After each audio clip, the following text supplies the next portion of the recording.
What is the biggest threat that wolves face today? One word, ignorance. You have, all these myths that people grew up reading, Red Riding Hood, Three Little Pigs, just all these things where the wolf is the bad guy. You have people to this day who still view wolves as being an animal that will sneak into your house at night and steal your children.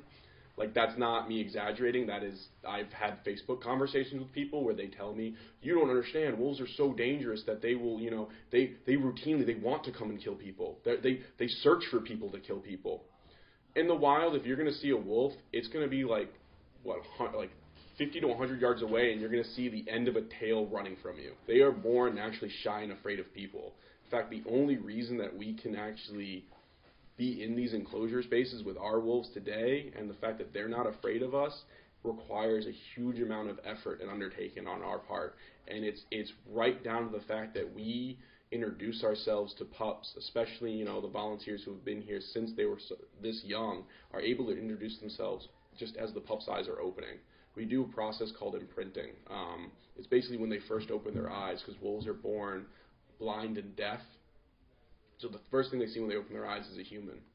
And it forms that immediate bond with them. One of the best things that you can do is to write a letter to your senator, your state representative, your national representative, U.S. Fish and Wildlife Department, your state Fish and Wildlife Department, the Fish and Wildlife Department of states out west that have delisted these animals. Wild wolves right now are in kind of a perilous place where the U.S. Fish and Wildlife Department is considering taking them off of the National Endangered Species List across the country. So now is especially a really important time to make your voice heard. Talk to the people that you voted in to be in charge of your country, and let them know what you want your country to do.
About a year ago, January 30th of 2013, we very sadly lost our alpha male Weevil.